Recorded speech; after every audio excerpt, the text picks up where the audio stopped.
Olá, meus queridos, desejo a todos a paz e a graça do Senhor, que sempre traz consolo, esperança e motivação aos nossos corações. Semana passada nós começamos um tema no qual meditamos sobre adoração. Hoje iremos dar continuidade e hoje nós nos questionaremos qual a verdadeira adoração. Como ela deve ser desenvolvida. E para isso eu convido você a meditar comigo lá no livro ou no Evangelho de João, no capítulo 4, no diálogo de Jesus com a mulher samaritana. Portanto, essa passagem traz a nós uma orientação do próprio Jesus de como deve ser hoje a verdadeira adoração. Evangelho de João, capítulo 4, do verso 19 ao verso de número 24. João 4, de 19 a 24, diz assim a palavra do Senhor. Senhor, disse-lhe a mulher, vejo que tu és profeta. Nossos pais adoravam neste monte. Vós, entretanto, dizeis que em Jerusalém é o lugar onde se deve adorar. Disse-lhe Jesus, mulher, podes crer-me que a hora vem, quando nem neste monte, nem em Jerusalém adorareis o Pai. Vós adorais o que não conheceis, nós adoramos o que conhecemos, porque a salvação vem dos judeus. Mas vem a hora e já chegou, em que os verdadeiros adoradores adorarão o Pai em espírito e em verdade, porque são estes que o Pai procura para seus adoradores. Deus é Espírito, e importa que os seus adoradores o adorem em espírito e em verdade. Pergunta que devemos fazer: qual o problema com a verdadeira adoração? O grande problema é que existe uma grande falta de compreensão quanto à questão principal nas nossas vidas, a adoração. A adoração ela é bem diferente de culto. Culto é um momento no qual nós reservamos para prestar um momento de adoração com um grupo, ou só, ou em família. Porém, a adoração vai além. A adoração vai além das quatro paredes. A adoração é a nossa vida. Por isso é que todo instante a nossa vida deve ser para a glória de Deus. No meu comer, no beber, no vestir, nos relacionamentos, no trabalho, toda a minha vida é para adorar e glorificar o nome do Senhor. É verdade que a nossa adoração também tem implicações ao culto prestado ao Senhor, porque a minha adoração verdadeira, ou seja, adoração de entrega, de integridade, ela vai ser o resultado da minha vida de comunhão com Deus, tanto na individualidade quanto na coletividade. Por isso, alguém já disse um dia que se não houver culto na vida, não haverá vida no culto. Se a minha vida lá fora, no que eu faço, não é uma vida de adoração, de devoção a Deus, a minha vida de culto será algo vazio, algo falso, algo hipócrita. Por isso é que é importante a gente pensar sobre a verdadeira adoração, ou ainda pensar sobre como deve ser esta adoração. Por isso, esse diálogo de Jesus com a mulher samaritana traz lições preciosas para a minha vida e para a sua vida. Preciosa porque Jesus, ao ter um diálogo com esta mulher e se apresentar com a própria água da vida, trazendo, sem sombra de dúvida, uma nova perspectiva de vida para aquela mulher, um novo olhar, porque ela estava ali sendo evangelizada pelo próprio Evangelho, o Evangelho encarnado. Jesus Cristo estava conversando com esta mulher. Jesus vai, em outras palavras, falar para ela sobre uma água da qual ela beber jamais teria sede, sobre uma vida totalmente diferente a partir dele mesmo. O diálogo é muito intenso, o diálogo é muito longo, mas no final desse diálogo Jesus se apresenta. E com a conversa, na verdade, no diálogo, ela percebe que Jesus é profeta. E ela, de fato, no decorrer dessa conversa, ela também percebe que Jesus é o próprio Deus. E é aí que esse contexto do livro de João, do Evangelho de João, faz sentido, porque o Evangelho de João é um pouco diferente dos outros, porque ele, além de ser direto para dizer quem é Jesus e o propósito de Jesus, ele apresenta Jesus como o Messias prometido e também como o próprio Deus encarnado.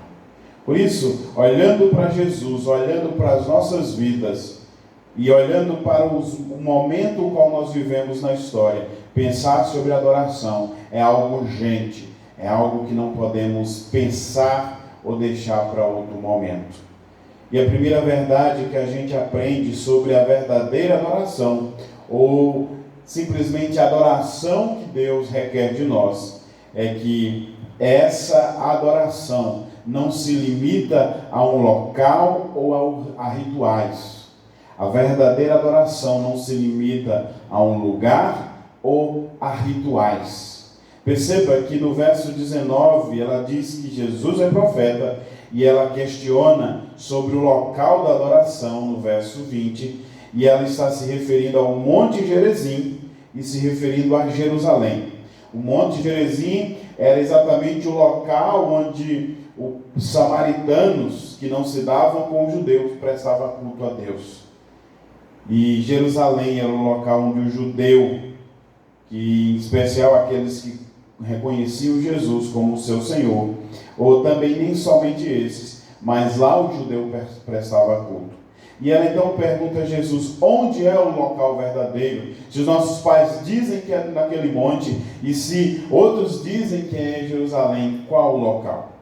E Jesus olha para aquela mulher, Jesus em diálogo com aquela mulher, no verso 21 ele diz que, mulher, podes crer que a hora vem, quando nem neste monte, nem em Jerusalém, nem no Monte Gerizim e nem em Jerusalém será o lugar de adoração.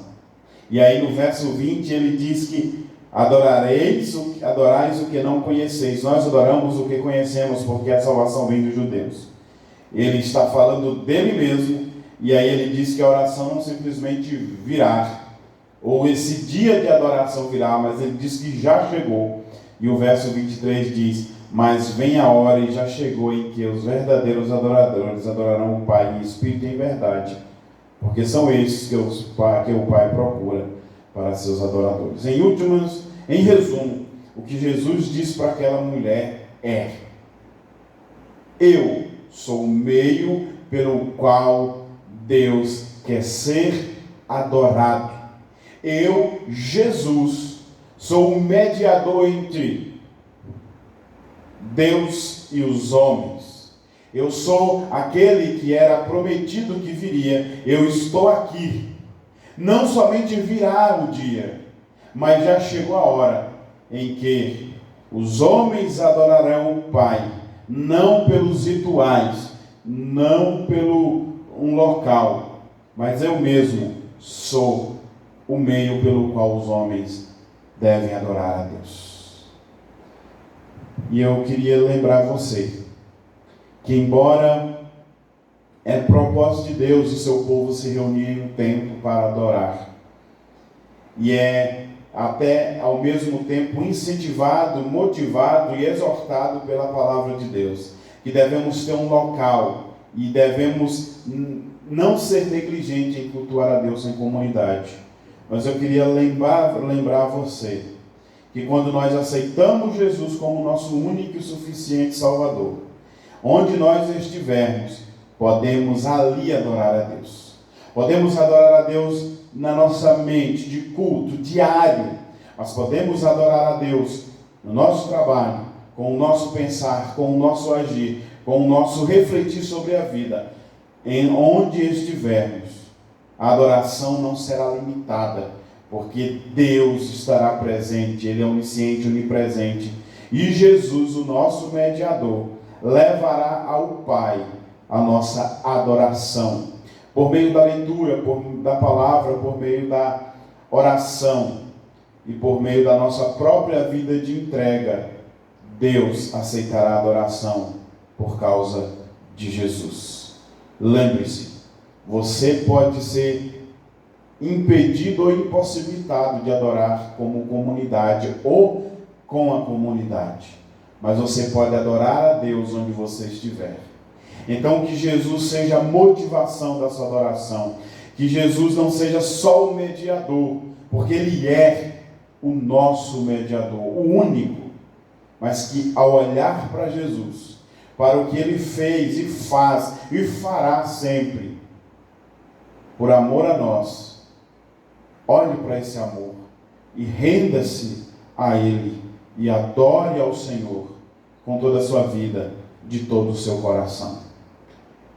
Mas além da verdadeira adoração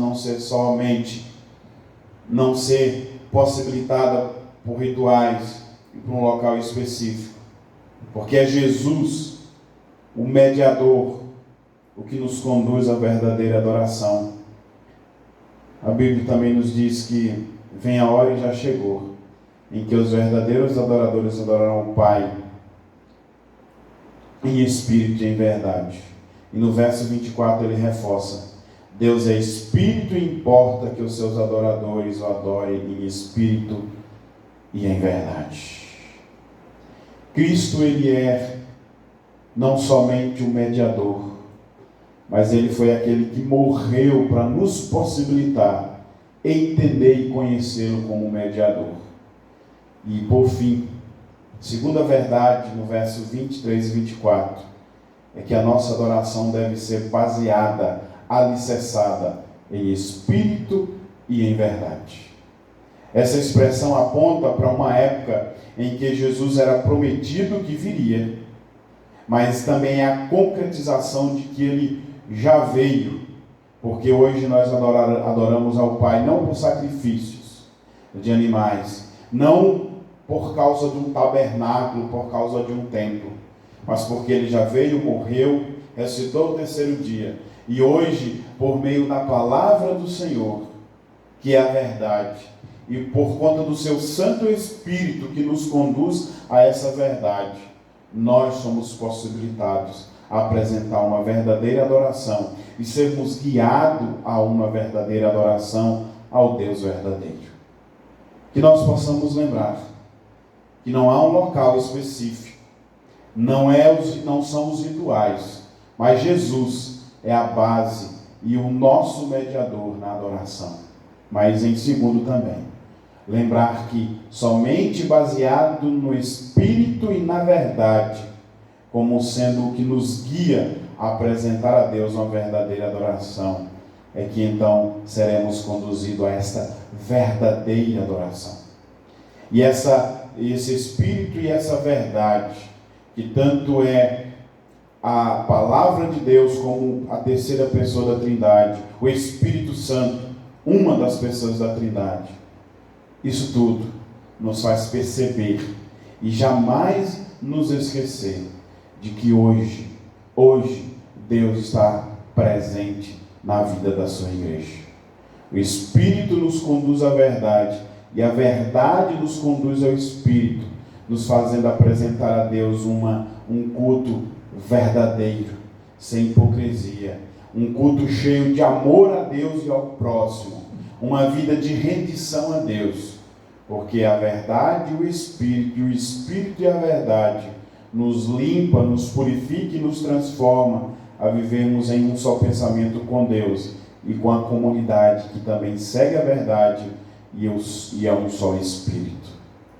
Concluímos então que a verdadeira adoração ela é estabelecida e mediada pelo próprio Cristo que morreu na cruz do Calvário.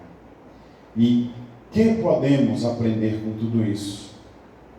Primeira verdade, primeira aplicação para as nossas vidas.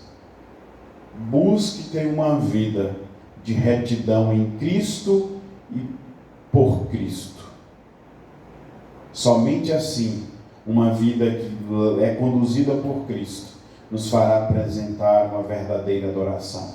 Ou seja, Cristo se entregou pelo Pai em submissão, e nós somos chamados a fazer o mesmo. Cristo, Ele é o nosso mediador, e tudo o que eu precisar para me chegar ao Pai, Jesus é o canal de tudo isso. Até porque a Bíblia diz que Ele é o caminho, a verdade e a vida. E a segunda aplicação para a minha vida e para a sua vida: a verdadeira adoração eu devo buscar me rendendo ao Espírito e à própria verdade, que é a palavra de Deus. Nunca pense que é possível apresentar uma verdadeira adoração somente com experiências, com gritos, com choros, a não ser que esse choro seja produzido pelo próprio arrependimento e pela redenção a Deus. Mas muitas vezes nossos cultos, a nossa adoração está cheia de uma falsa transformação, de uma aparente transformação por meio de atitudes, por meio de choros, por meio de levantar as mãos, por meio de práticas externas, mas que não tem uma vida totalmente rendida ao Espírito e muito menos à palavra de Deus. E eu concluo com a última aplicação: que a sua verdadeira adoração seja possibilitada por uma luta constante em ser conduzido pelo Senhor da igreja. Não deixe que seu pensamento, que a sua família seja mediado por outra pessoa, por outros ensinos, a não ser que seja o ensino da palavra que nos diz que Cristo é o nosso mediador e o nosso Redentor. Senhor Jesus, que neste momento, quando o teu povo ouvir a tua palavra, ler a tua palavra, possamos ser despertados a viver uma verdadeira adoração. Abre o nosso entendimento, nos santifica, nos purifica, e que possamos nos render ao Senhor, vivendo uma vida de verdadeira adoração. Que assim como aquela mulher entendeu o que era a verdadeira adoração e saiu a testemunhar, a falar de Jesus, que a nossa transformação, que nos conduz a uma verdadeira adoração, nos guie a um culto verdadeiro, que é prestado também de todo o coração. Em nome de Jesus, e que a igreja do Senhor seja abençoado com toda sorte de bênçãos, seja consolado pelo Espírito Santo, e que o amor do Senhor e a graça de Jesus Cristo esteja nos consolando nesses dias difíceis, e que por mais que o templo esteja fechado, a igreja do Senhor sempre estará pronta, aberta a pregar e a viver o Evangelho do Senhor Jesus. Deus traz consolo sobre nós. Em nome de Jesus, nos leva a viver uma vida cheia de adoração e adoração verdadeira. Em nome de Jesus. Amém.